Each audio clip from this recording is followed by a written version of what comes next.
A very warm welcome to Bhutan This Week, our weekly news magazine program with me, Sharad Dorji. Our top stories this week: people convicted to date for illegal possession or trafficking SP plus drug can pay in lieu of their prison term as per a Supreme Court judgment passed on Wednesday. Surface erosion, the major land degradation facing Bhutan. And Sarpong Strikers wins the inaugural Women's T20 Club Championship. People convicted for illegal possession or trafficking SP plus, a prescription drug to relieve pain, until Tuesday can pay in lieu of their prison term, as per a Supreme Court judgment. The judgment was passed on Wednesday. The judgment will also apply retrospectively to those who were arrested till yesterday and are in sub judice or under police custody for investigation. The Supreme Court judgment says tramadol, an ingredient of the SP plus drug, has not been categorized as a controlled substance under the Narcotic Drugs, Psychotropic Substances and Substance Abuse Act of Bhutan 2015. Hence, the Supreme Court grants a one-time decision to allow those who are convicted in relation to SP plus to pay in lieu of their prison term. Henceforth, the SP plus drug will be dealt as per the Narcotic Drugs, Psychotropic Substances and Substance Abuse Act of Bhutan 2015, since tramadol should be considered as the narcotic drugs with medicinal value as per the judgment. The Supreme Court, through its judgment, also empowers the Bhutan Narcotics Control Authority to add other narcotic drugs and psychotropic substances which are not listed in the controlled substance list as and when needed with changing time. The Supreme Court passed its judgment after a defense lawyer from Ninda legal consultancy firm appealed against the High Court's decision to uphold the Monga District Court's judgment to convict a man to 9 years and 6 months in prison. The defense lawyers requested the court to acquit him as SP plus was not in the scheduled list of controlled substances. Office of the Attorney General has been prosecuting those in illegal possession of SP plus since 2015, and it is not known exactly how many people were convicted so far. For Chengadoji, Soramfunso, BBS News. Taking road safety to the next level, surprise drug tests for taxi and bus drivers will be conducted from now on. This is mainly to ensure alcohol and tobacco-free public transportation service delivery. Driving under the influence of drugs not only hampers the work output of the drivers, but more importantly, put the lives of passengers at risk. The type of drug test that we conduct will be urine sample based, and it will be done with a test kit which will detect about 10 different types of drugs. And for those who are found to be positive, we will have to assess them to determine the severity of addiction, and then appropriate treatment response will be provided. So they can resume their services only once they are treated, once they are sure that they are not into drugs again. Not many accidents happen due to mechanical failure. It has mostly got to do with drivers, because some drive under the influence of alcohol and drugs, while others drive beyond the speed limit. So the initiative is mainly to avoid accidents due to such reasons and ensure the safety of passengers. As part of the initiative, more than 100 city bus drivers and conductors of Thimphu were sensitized today, and they welcomed the move.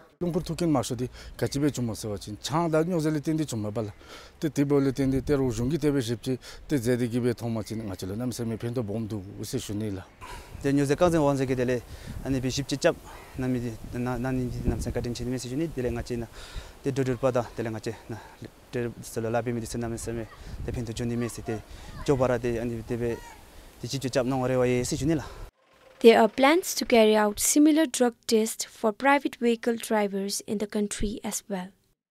Pema Saldunsring, PBS News. Phuentsholing Drungkha Court ordered the owner of Jppp, a departmental store in Phuentsholing, to pay over 14 million yutam as penalty for evading tax from 2011 to 2014. The Office of the Attorney General has charged him for tax evasion amounting to over 184 million Newton. The judgment was passed on Thursday last week. The Anti-Corruption Commission in 2015 found that the JPLP had evaded tax amounting to 184 million Newton from 2011 to 2014. The ACC forwarded the case to the Office of the Attorney General and the court proceedings began in September 2015. JPLP submitted to the court that the company is liable to pay only about 8.6 million Newton for evading tax and not 184 million Newton as calculated by the Office of the Attorney General. The OAG submitted that the taxable amount after fines and penalties was determined from what the ACC discovered and JPLP declared to the Customs Office in Finsoling. The court, during its proceedings, found out that the OAG had made double entry and overstated purchase amount of goods, which amounted to 184 million Newton as the evaded tax amount.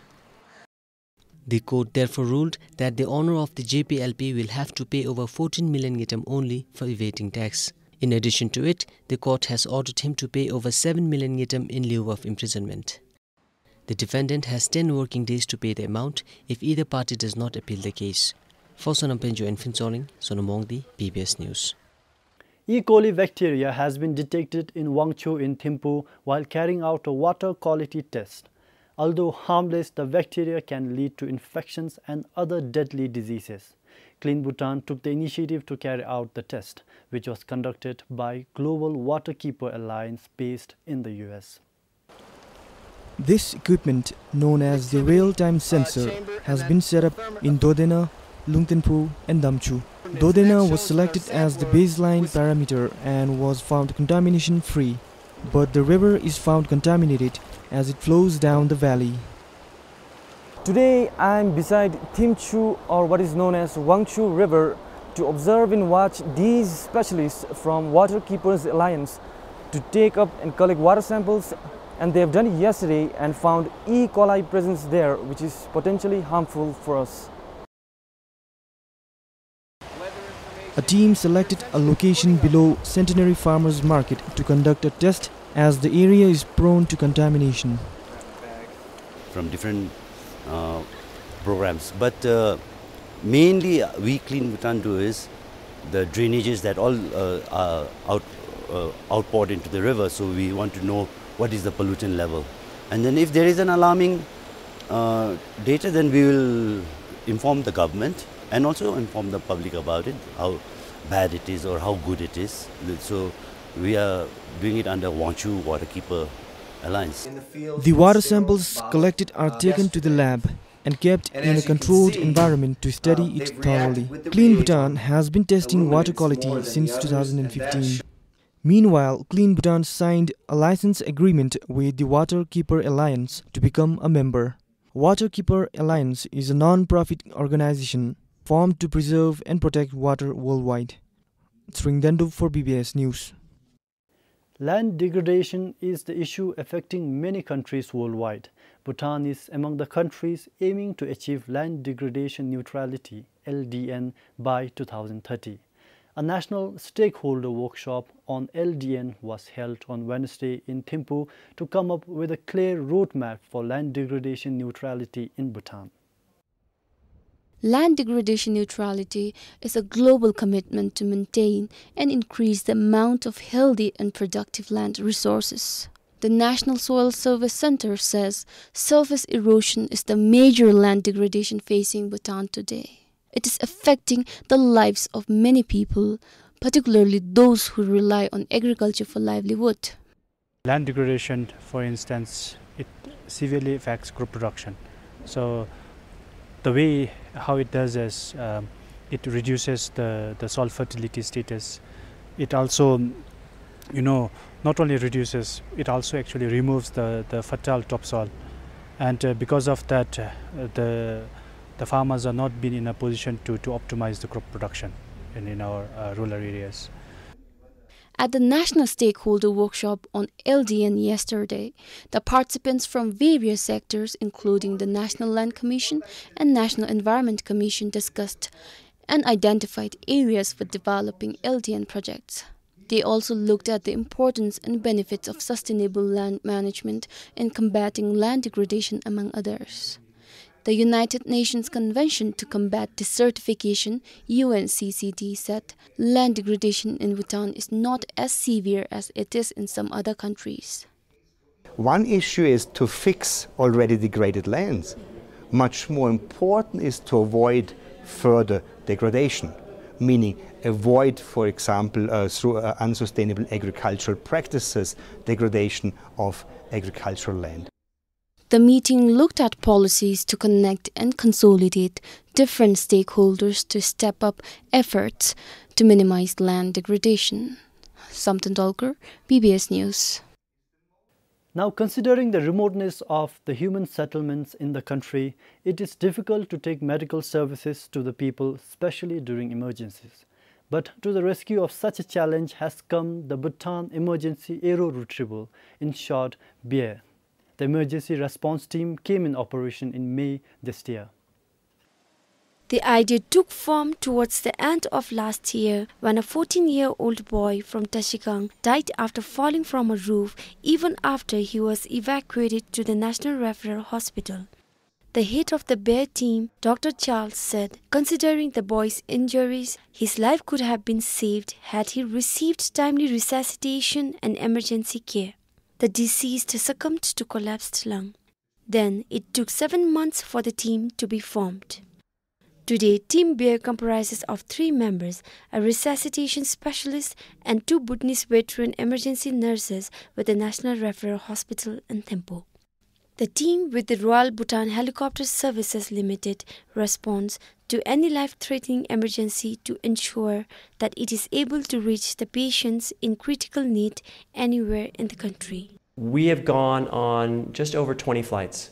Many of those patients, we have cured their pain, set their broken bones, reduced their joints, stopped their bleeding. But most importantly, 12 of those 20 plus missions that we've been on, 12 lives we have saved solely because of our work. 12 people, 12 Bhutanese that would be dead if it were not for our efforts. But despite their effort and success in providing emergency medical services, the team has challenges to face. A lot of Bhutanese don't know about us. They don't know about our ability to provide operating theater, intensive care everywhere in the country. So they call us too late. They call us when it's too late to make a difference. It's important to call 112 if you know that someone's sick, so that if someone is sick, that we can come and help you before it's too late. The second challenge is the weather. The weather affects all of us this time of year. There are many places and many people that we would love to save, but we get stopped by storms and bad weather, or we're delayed.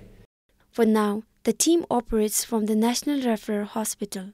However, they are planning to move to a suitable location to enable quicker response to emergencies across the country. They will also increase the team members to 7. Pema Saldansri, PBS News. 120 Bhutanese medical students in Sri Lanka are not able to attend regular classes for over 6 months now. This is following protests requesting the government to shut down the South Asian Institute of Technology and Medicine. It is the only private university in Sri Lanka training medical students. The protests have been going on for months now, causing severe traffic congestion. Students and doctors from state-run universities clash with police as protest continues. They are against the privatization of education and claim that private universities will affect children from poor family background.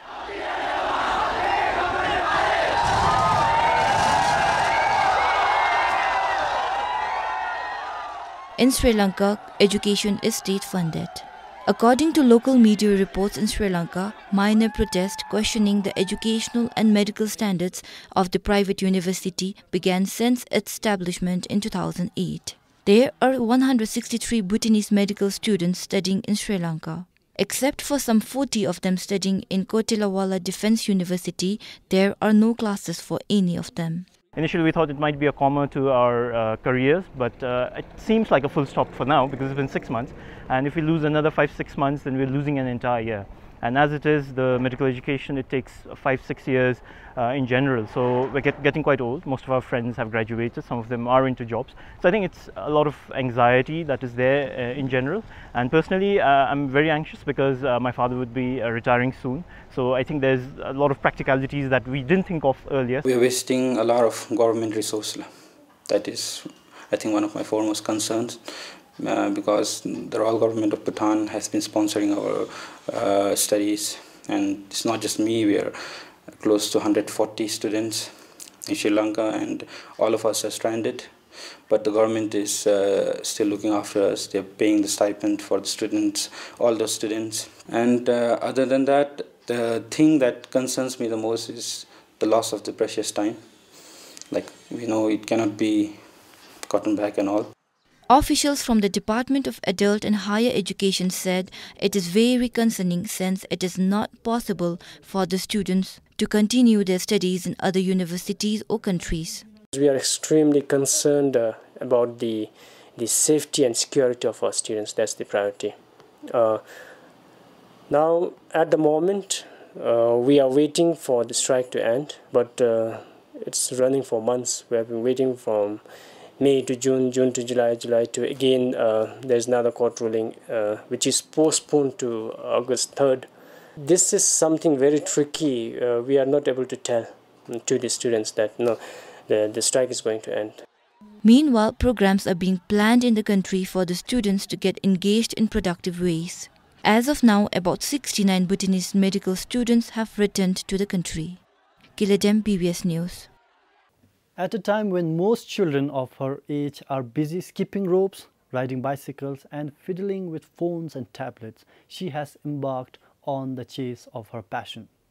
At 11, Yishe Tseyangzam published her first book, making her name among the youngest published authors. For a person fascinated by the cultures of Bhutan, to write on one was only benefiting. Yishe chose khake, a cultural game popular in western Bhutan, but today has almost disappeared with time. In her book published recently, she illustrates this custom of discreetly delivering snowballs filled with delicacies to one's neighbor. It is observed during the first snowfall of the year. Culture is not only about ghos and kiras, it is about some of those stuffs, but others are in it too. This is a fun and a very enjoyable game. For Yishe, the book is just the beginning, while it is also a big hopeful step towards reviving the culture her generation has only heard of. The next time we have snow day, first snow day, I would like to see everyone having khake in their hands and enjoying this cultural game in our country. Her book also supports a social cause. As part of the proceedings from the sale of the book will go towards the Bhutan Toilet Organization. Pema Saldinsring, PBS News. Only 28 people were recruited for the 275 job vacancies floated for shops and hotels in Gelephu. 71 people came for the interview, which was conducted Monday by the Regional Labour and Human Resource Office in Gelephu. Following a raid by the immigration officials last month, the Regional Labour and Human Resource Office received requisition for workers from the hoteliers and shops. But not many turned up to take up the job vacancies. I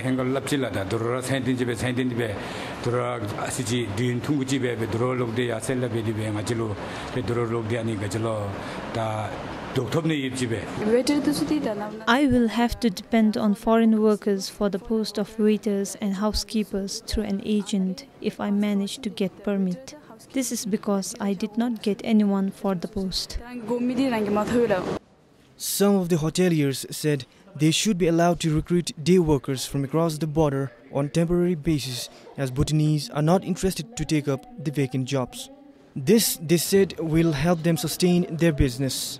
They have attitude problem. They doesn't want to face the public. They doesn't want to do the labor work. That's the main problem with our Bhutanese students, Bhutanese youth. So they are more into fun. Than to work under somebody as a labor, not a labor also, as an employee also. They doesn't want to work. They work only for a few months, then they just leave the job and go. So that way we have to depend on border area, being border Indian people. The regional labour office will float the vacant posts once again to try and fill in the gap. Currently, most shopkeepers and hoteliers are finding it difficult to employ Bhutanese workers as mandated by the immigration rules. So they depend on people from across the border to do their manual jobs. Every day, thousands of people from Datgari come to Gelephu to work as day workers. They work in hotels, business firms and construction sites on daily wage basis. Some even work in automobile workshops and sawmills. For Karmongdi in Gelephu, this is Sring Dandu for BBS News. Serpong Strikers defeated Dechincholing Najin to lift the inaugural Women's T20 Club Championship. The final was played on Monday at the Pelkil Oval in Thimphu. 6 teams participated in the championship. The stage was set at the Pelkil Oval as Serpong Strikers and Dechincholing Najin readied to battle to be crowned winners of the first ever Women's T20 Club Championship. The bragging rights were with Serpong Strikers, having already defeated Dechincholing Najin in the league stages. Dechincholing won the toss and chose to bat first. Captain Dechin Wangmo and Rishichorin opened the batting. The two put in a slow and steady innings. The slow start backfired as Dechincholing Najin lost wickets while searching for big hits. They managed only 72 runs from their 20 overs. Dechin Wangmo top scored with 30 runs. In reply, Serpong openers did what they know best, that is to attack. They chased down the target of 73 runs in 10.3 overs. The opening partnership between Sonam Pelden and Ugendema was enough to seal the championship. A sweet victory for the ladies from Serpong.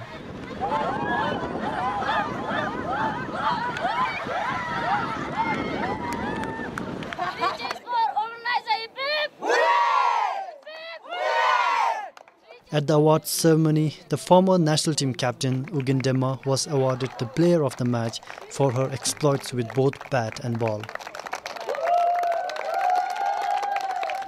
Ugin Academist Dicky won the Emerging Player Award.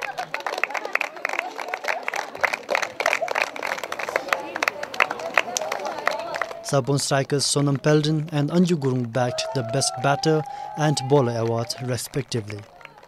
Dechincholing Najin's Dechin Wangmo was awarded the Player of the Tournament award. The United Nations Children's Fund UNICEF and the India-Bhutan Foundation sponsored the tournament organized by the Bhutan Cricket Council Board. Sharab Dorji for BBS News. That's all we have got for you this week. Thank you for joining us, and until next time, this is Sharab Dorji saying goodbye.